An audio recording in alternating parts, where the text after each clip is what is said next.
Okay, again, this is it. We're wrapping it up today.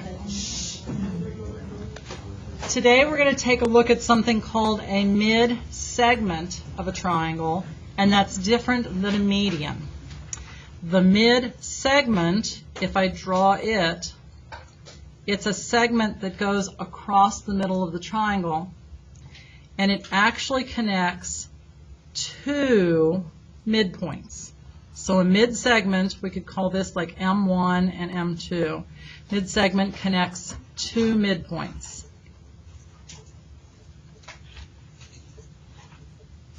A median of a triangle comes from a vertex to one midpoint. So vertex to one midpoint. So they're definitely related. Midpoint or mid-segment and median both use midpoints, but different ones in different ways. All right, so the theorem about the mid-segment says it's the segment connecting the midpoints of two sides of a triangle. And here's what happens. It's parallel to the third side, so that's one of the things. And by the third side, they mean the one that doesn't have the two midpoints. So for instance, here's side 1, there's a midpoint. Here's side 2, there's a midpoint.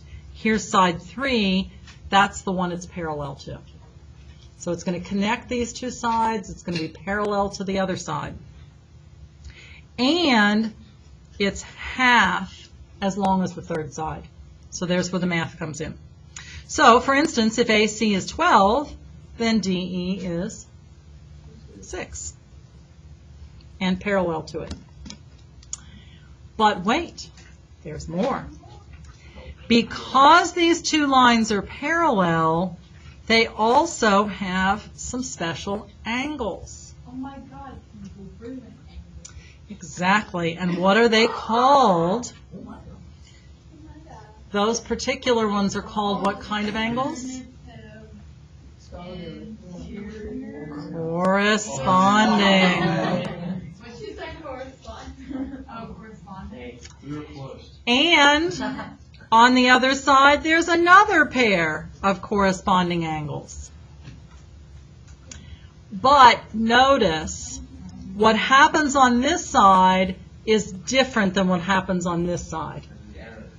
On this side, the side lengths might be 5 and 5. Maybe the angles are 40 and 40 degrees. Over here, this might be 7 and 7. The angles might be 30 and 30 degrees. So the one side doesn't necessarily match the other, but the things that happen on the one side happen on the other. So lots of different stuff going on there. So our note then, parallel lines form corresponding congruent angles. Is there like a little symbol for corresponding or no? Nope. You could abbreviate. Okay, so in each of these pictures then, D is a mid-segment, so that automatically means two things are going to happen. They want us to find the value of x. So if DE is a mid-segment, it is parallel to this side. If BC is 28, DE is 14. Again, if this is a mid-segment, it's parallel to this side. If DE is 15, BC is 30. And just because they turn it upside down doesn't matter. If DE is a mid-segment, it's parallel to this side. And EC is, tricked you. This is the side. D and E are what kind of points? Midpoints. So if AE is 9, EX or EC is 9. Because it's the midpoint thing going on there. Okay. Vertices of a triangle. They want us to find the vertices of the mid-segment of the triangle. So let's graph this thing out. I think I can shift it just a little.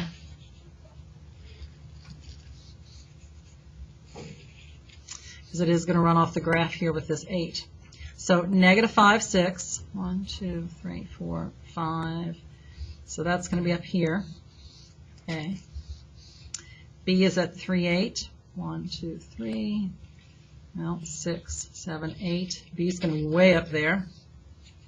And C is at 1, negative 4. 1, 2, 3, 4.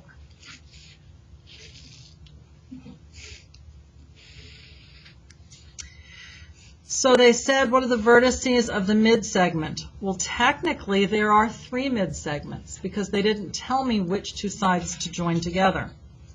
So since they want me to show that DE, that's my mid-segment, is parallel to AC, then let's just use that one. So if we want the one parallel to AC, then my mid-segment is going to be somewhere here, but I have to figure out. That's what they want. What are the vertices? So I want to know what the points are on each side. Well, what kind of points am I joining with a mid-segment? Mid-points. So how am I going to find a midpoint of AB? Midpoint formula. So let's use A and B. Again, I think we can do these in our head. Negative 5 plus 3. Negative 2 divided by 2, so negative 1. 6 plus 8, 14 divided by 2, 7. So my mid-segment, or my midpoint over here is at negative 1, 7. To the left 1, up 7. Oh yeah, right about there. And then midpoint of, which other side am I going to do a midpoint of? Here's my mid-segment. It's parallel to AC. So I'm going to have to find midpoint of BC. So let's do the math for that then.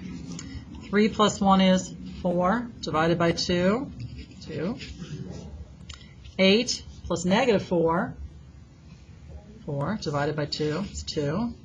So my point, 1, 2, 1, 2. So there is my mid-segment. We said it's parallel to this side, so those are my 2 midpoints. What if I wanted to know how long it was? What could I do to figure out how long? I could do the distance formula. Do I need to do 2 distance formulas for these 2 lines? No, because you can just use those points. Yeah, so I could use these points, find the distance formula. Then what would I have to do to get the length of this one, though? And then just multiply by 2. Yeah, so that could save some time. Okay, if you have a couple different highlighters, it might be a good idea to get those out now, because now we're looking at all 3 mid-segments. Can we use pens? That's fine, different colors. So they've drawn 3 midpoints in here. They've drawn the midpoint of each side. If we connect any 2 midpoints, we get a mid-segment. So for instance, DE is parallel to BC, and it's a mid-segment.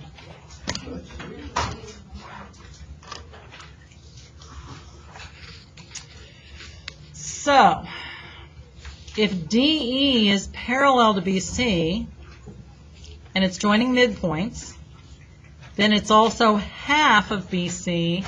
What's half of 45? Well, what's half of 44?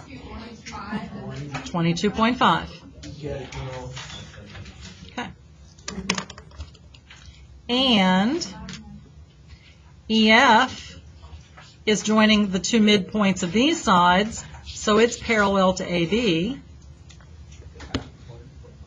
If AB is 13, then FE is 6.5.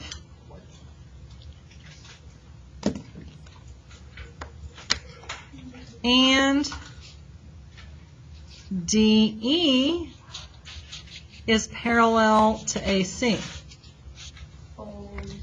AC is 38, so DE is, half of 38 is 19.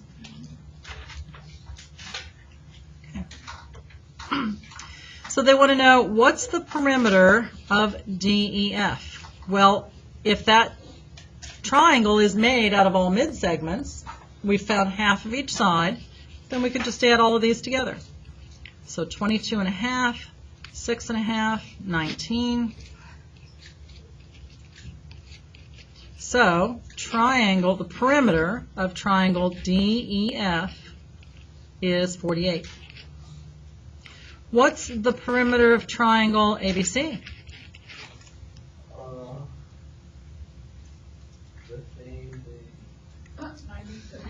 Well, each one of these was just the whole side cut in half, It'd be multiplied by 2.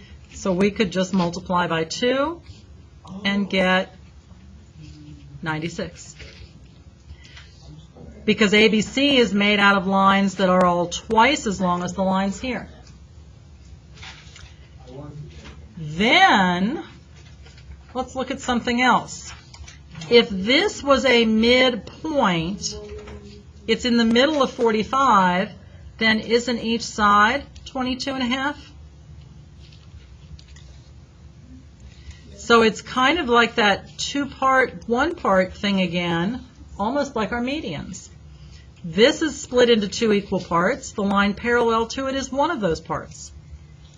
This 13 is split into 6 and a half, because that's a midpoint, and it's parallel to 6 and a half.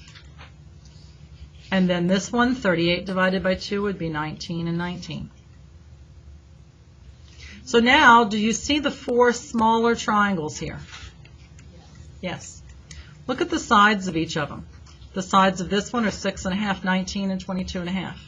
Sides of this one, 6 and a half, 19, 22 and a half. 6 and a half. So what do you notice about all 4 of those triangles? They are, and they're all congruent, yeah. So all 4 of those little triangles are all congruent. Oh my gosh.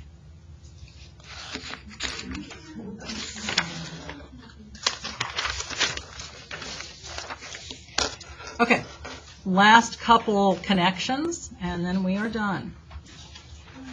So, in the diagram, DE is the mid-segment of triangle ABC. Well, if BC is 52, then DE is, what's half of 50? 25. So this is 26. But FG is the mid-segment of triangle ADE. So if FG is a mid-segment, 13. it's 13.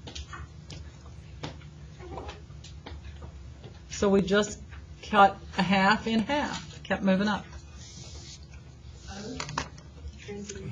And now we want to look not at perimeter, but at area. So we already kind of set ourselves up for that.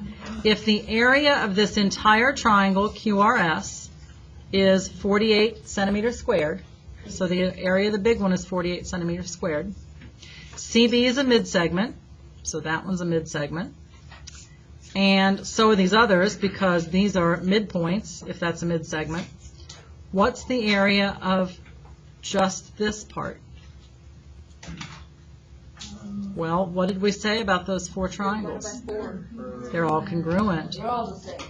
So 48 divided by 4, they all have an area of 12 centimeters squared.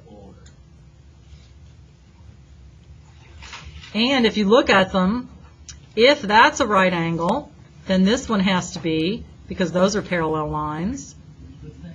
And this has to be a right angle, because those are parallel lines. So we're going to have 4 little right triangles here, all 12 and a half. So remember, mid-segment is divided by 2, sides are divided by 2, but the area, it's split up into 4 small triangles. All right, then our little connections here. So the diagram below shows a triangular wooden shed. Don't know who would build this, but whatever. So let's just say, here's your house. You just moved in November. You realize that you don't have any place to store your lawnmower because it didn't come with a shed. Right now, your kids want iPhones for Christmas. So you need to make sure that lawnmower doesn't sit out in the snow all winter. So you just take a big piece of plywood and lean it against the side of your house. And keep the snow off the lawnmower. Take care of it, right? Okay. So we're going to put the little lawnmower here underneath the, put my little lawnmower with my motor in it. No, I did not know there was one. Thank you. So let's get back to this.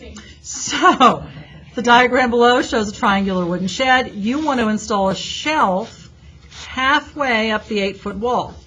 Halfway up, so in other words, 4 feet up. And you want it built between the two walls. How long will the shelf be? Well, the distance from the edge of your little lean-to to the house is 15 feet.